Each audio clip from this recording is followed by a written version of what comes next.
দেখুন, প্রথমে তো আমার দলের সর্বোচ্চ নেত্রী মমতা ব্যানার্জির উপরে ব্যাপক আস্থা আছে। ওনার ইনস্ট্রাকশনে অভিষেক ব্যানার্জির হাত ধরে এই দলে আবার ফিরে আসে। কিন্তু যেভাবে এই সোমনাথ শ্যাম জগদ্দলের বিধায়ক, সোকল্ড বিধায়ক, এখানে বিধায়ক বললে ওকে কেউ চেনে না, ওকে যদি লোহা চোর বলা যায় সবাই চেনে। তো তাকে যেভাবে বলছে, দলের মধ্যে থেকে দলের গাইডলাইনের বাইরে একজন এমপির নামে বলছে, এমপির পরিবারের রিলেটিভ পাপ্পু সিংয়ের নামে, ভাইপো নামে বলছে।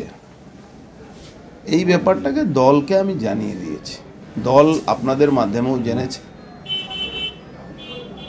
আমি জানি না এখন পর্যন্ত তার এগেনস্টে দল কেন কোনো অ্যাকশন নিচ্ছে না। বাধ্য হয়ে আমাকে ওর ব্যাপারে মুখ খুলতে হচ্ছে। কেন? যদি একতরফা মানুষ মিথ্যা কথাকে বারবার বলে, তো মানুষ যদি তার জবাব না দেওয়া হয়, মানুষ ভাবে সেই মিথ্যা কথাটি সত্যি আছে।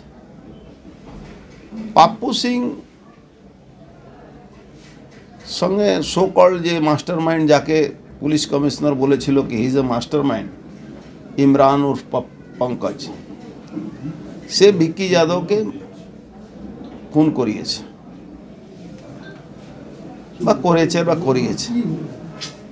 তার সঙ্গে পাপ্পু সিংয়ের কোনো যোগাযোগ এখন পর্যন্ত কেউ দেখাতে পারেনি, আজকে কোর্টেও পুলিশ দেখাতে পারেনি। কিন্তু সেই ইমরান উর্ফ পাপ্পু, আপনারা যদি বিগত দিনের লাইব্রেরিতে যাবেন, মোহরমের দিনে 16 নম্বর ওয়ার্ডে একটা 9 বছরের বাচ্চাকে এর অফিস থেকে বের করে খুন করা হয়েছে। তার বাবা চিল্লিয়ে চিল্লিয়ে বলেছিল সোমনাথ শ্যামের অফিস থেকে বেরিয়ে আমার ছেলেকে খুন করা, একটা মুসলিম ছেলে, বাচ্চা ছেলে, 9 ক্লাসে পড়তো, 9 বছরের বাচ্চা ছিল। এখন অপরাধীর সঙ্গে অপরাধীকে কেক কেটে খাওয়ানো হচ্ছে, সেই ছবি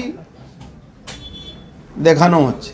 সেই ছবি আমার কাছে এসেছিল, আমি ছবিটা সোশ্যাল মিডিয়াকে সবাইকে দিয়েছি। একজন সাংসদ অভিষেক বন্দ্যোপাধ্যায় আপনাকে জয়েন করেছে, সেখানে তিনি সেই জয়েনিং নিয়ে প্রশ্ন তুলতে আরম্ভ করেছে।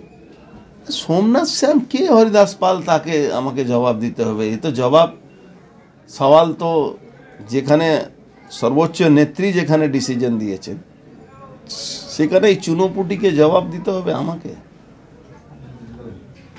এই ব্রয়লার মুরগিকে জবাব আমাকে দিতে হবে, যার নিজের কোনো ঠিকানা নেই, যার কি বলা যায়, যার কোনো অস্তিত্ব নেই, যার ডিএনএতে সিপিএম কংগ্রেস আছে। আমাদের তো ডিএনএতে সিপিএম নেই।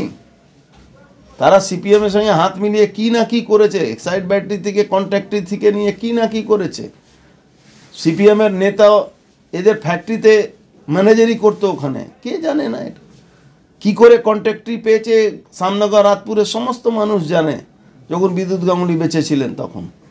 এইসব মুখ খোলাবেন না, মুখ খোলালে অনেক কিছু কথা মুখ থেকে বেরিয়ে বলেছেন উনি যে এরপরে পালা হচ্ছে অর্জুন সিং গ্রেপ্তার।